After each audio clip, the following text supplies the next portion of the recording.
2 लोटे जल लेकर देवादिदेव महादेव के सामने जाइए। यहां अशोक सुंदरी वाली जगह से दोनों धार एक साथ चढ़ाना प्रारंभ करिए और करते करते वो धार शंकर भगवान के शिवलिंग पर ले जाकर छोड़ दीजिए। ये सावन के महीने के अगर आपने मात्र 7 दिन भी लगातार अगर ये धार आपने चढ़ा ली है तो देवादिदेव महादेव की कृपा से 3-4 महीने में सूचना आपको प्राप्त हो ही जाए। आपके घर के पास में जो शिवालय है भगवान शंकर का एक छोटा सा शिवलिंग है, मानो अगर दिल से तुमने मान लिया कि ये केदारनाथ है, दिल से तुमने मान लिया कि महाकाल है, दिल से तुमने मान लिया कि भीमा शंकर है, दिल से तुमने मान लिया कि ये मल्लिकार्जुन है, दिल से तुमने मान लिया कि विश्वनाथ है। जिस दिन तुम्हारा मन पर जा, श्रावण के महीने में जब तुम 2 लोटा जल चढ़ाने के लिए जाओगे,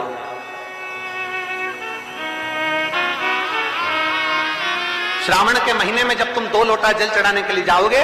और 2 लोटा जल तक तुम अपने हाथ में लेकर चढ़ाओगे, जिस दिन तुम्हारा चित्त में मन में आ जाए कि आज मैं विश्वनाथ नहीं गई हूं, मैं सावन के महीने में मैंने विश्वनाथ का दर्शन नहीं करा है, सावन के महीने में मैं काशी नहीं गई, सावन के महीने में मैं गंगा के घाट पर नहीं गई, जिस दिन सावन के महीने में तुम्हारे मन में आ जाए 2 लोटा जल लिया, शंकर जी को चढ़ाते हुए अपने मन में विचार कर लिया कि मेरे विश्वनाथ, मैं तुम्हारे दरवाजे तो नहीं आ सकी, पर मेरे जल में अगर बल होगा तो इस जल को आप वहां से यहां आकर स्वीकार कर लोगे। वो विश्वनाथ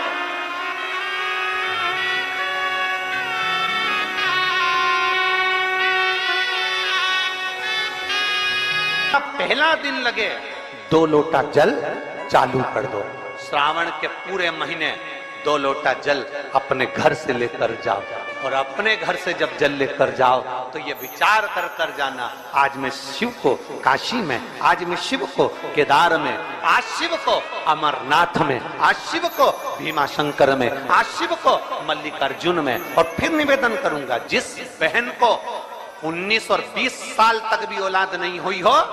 तो कृष्णेश्वर महादेव का नाम लेकर 2 लोटा जल तुम्बकेश्वर महादेव का नाम लेकर चढ़ा कर देखना, सावन के बाद में बाबा संतान जरूर देगा, झोली जरूर भरेगा।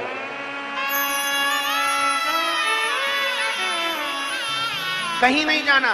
अपने नजदीक में, अपने घर के पास में, अपने मोहल्ले में, अपनी गली में, अपने चौराहे पर, अपने घर के पास में जो शिवालय हो, जो शंकर का मंदिर हो, वहां जाओ, 2 लोटा जल समर्पित करो। और फिर निवेदन करूंगा, जल से ज्यादा जरूरी है मेरे भोलेनाथ जी के मंदिर की सफाई करना। अब कीचड़ चालू हो जाएगा, पानी चालू हो जाएगा, सावन का महीना चालू हो जाएगा, अपने साथ एक कपड़ा लेकर जाओ, बाबा के मंदिर को पूरा साफ कर कर, बाबा के शिवलिंग का स्नान कर कर, बेलपत्र निर्माल्य जितना पड़ा है उसको उठाकर कहीं विसर्जन के लिए, किसी नदी तालाब बावड़ी में नहीं, किसी कुएं में नहीं, निर्माल्य तालाब में, नदियों में, बावड़ी में डालने के बाद वो निर्माल्य सड़ता रहता है, नदी नाले का पानी सूखता रहता है, उसमें कीचड़ इकट्ठा हो जाता है। उस निर्माल्य को इकट्ठा करो, गाड़ी में भरो, किसी एक खड्डा खोदकर वहां दबाकर उसकी खाद तैयार करो और बाद में बेलपत्री के वृक्ष के नीचे उसको डालते रहो। पर ध्यान रखना कि निर्माल्य हमें नदी तालाब बावड़ी कुएं में नहीं डालना, महादेव से कहना नहीं आता। तब हम क्या करें? तो शिव महापुराण की कथा बड़ा सुंदर बात कहती है कि जीवन में कितनी भी तकलीफ हो, कितना भी कष्ट हो, कितना भी दुख हो, जब हम एक बेलपत्र लेकर भगवान शिव को समर्पित करने के लिए जाते हैं और दिल से, हृदय से, भाव से जब एक बेलपत्र समर्पित करते हैं और 1 लोटा जल अशोक सुंदरी पर चढ़ाने के बाद हम देवादिदेव महादेव को जब समर्पित करते हैं तो ये निश्चित है हमारे दुख, हमारी तकलीफ, हमारे कष्ट को मेरा शंभू काटता जरूर है, ये निश्चित था। बोल बम का नारा है, जरा जमते, बोल बम का नारा है, सारी समस्या का हल। जब हमारे भीतर कोई तकलीफ होती है, हमारे भीतर जब कोई कष्ट होता है, हमारे भीतर जब कोई दर्द होता है, हमारे भीतर जब कोई दुख होता है, तब हम देवादिदेव महादेव को 1 लोटा जल समर्पित कर कर अपने हृदय की बात भगवान शिव से जरूर करते हैं। जरूर थोड़ी सी भी विषम परिस्थिति चल रही है, थोड़ा भी तकलीफ चल रही है, थोड़ा भी कष्ट आया है जीवन में, थोड़ा भी दुख, थोड़ी भी तकलीफ, थोड़ा भी दर्द, थोड़ा भी कष्ट अगर आपके जीवन में आया है तो शिव महापुराण की कथा कहती है सबसे पहले भगवान शंकर की शरणागति में जाए, भगवान शिव के पास जाए। सबसे पहले भगवान शिव के पास पहुंचे और भगवान शंकर के पास जाकर अपने हृदय से, अपने दिल से, अपने मन से, अपने भाव से भगवान शिव को अपने मन की बात देवादिदेव महादेव को कहना प्रारंभ।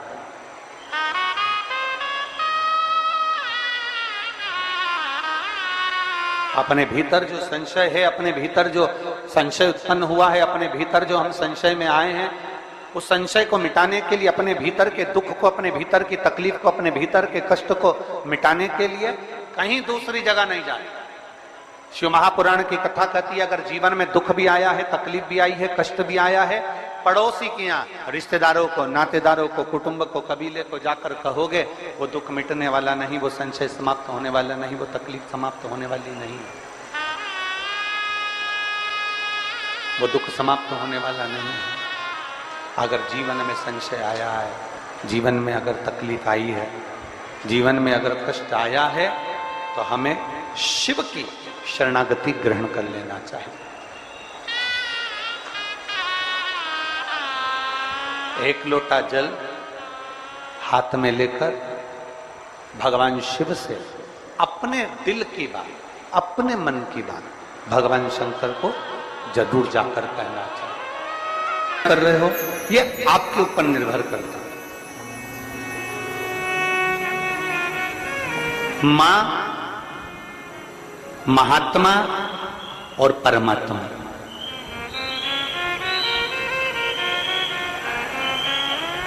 एक मां, दूसरे नंबर पर महात्मा और तीसरे नंबर पर जम के बोलो जरा, अच्छे जम के बोलो, परमात्मा। ये तीन आपको देखते तक नहीं, फिर भी अपना पूरा प्रेम, अपनी पूरी वात्सल्यता, अपनी पूरी करुणा, अपनी पूरी उदारता ये आपके ऊपर उंडेल देते हैं। कौन कौन? जम के बोलो जरा। पहले नंबर पर आवाज नहीं आई, जम के जरा। मां, दूसरे नंबर पर महात्मा और तीसरे नंबर पर परमात्मा। जब बच्चा गर्भ में आता है, मां उसको देखती नहीं, मां ने उसको देखा नहीं। जब बच्चा गर्भ में आया, जब बच्चा गर्भ में पहुंचा, तो मां ने उसको देखा नहीं, मां उसको देखी नहीं। बच्चा जब गर्भ में आता है तो मां ने उसको देखा नहीं होता है। बच्चा जब गर्भ में आता है तो मां उसको निहारी नहीं होती है, पर मां अपनी पूरी करुणा, अपनी पूरी उदारता, अपनी पूरी वात्सल्यता, अपना पूरा प्रेम मां उस बच्चे को दे देती है। पूरी करुणा दे दी मां ने, पूरी ये हैं शंकर के भक्त, ओघड़दानी के भक्त, शंभू के भक्त, त्रिकालदर्शी कैलाशी के भक्त।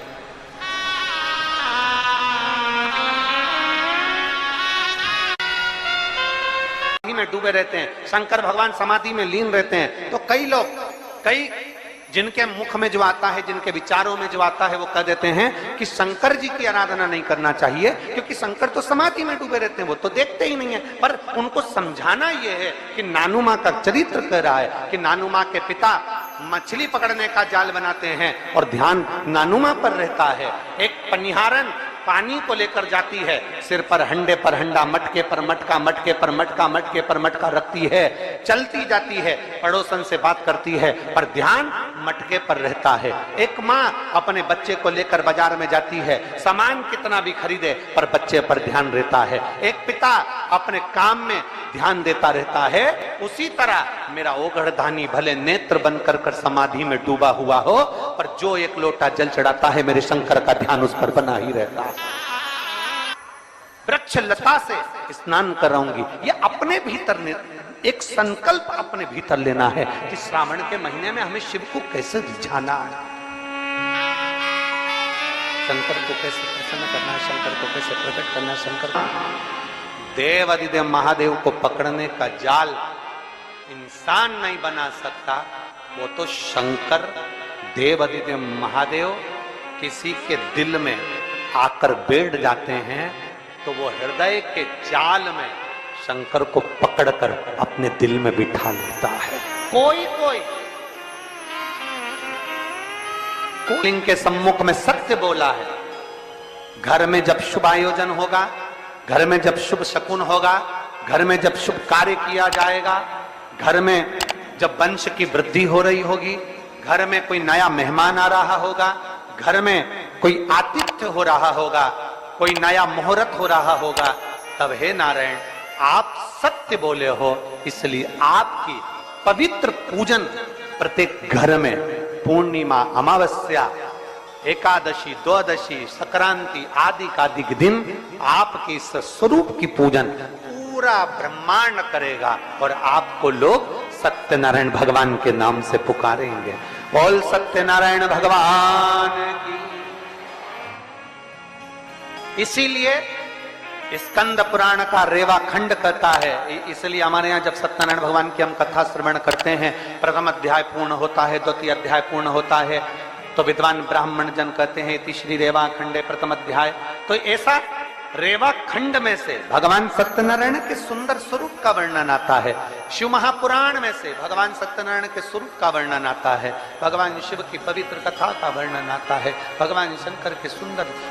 स्वरूप का वर्णन आता है और भगवान नारायण का एक नाम सत्यनारायण है।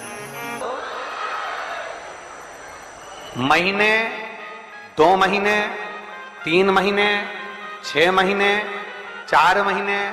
8 महीने, 10 महीने, 12 महीने में एक नियम बना लो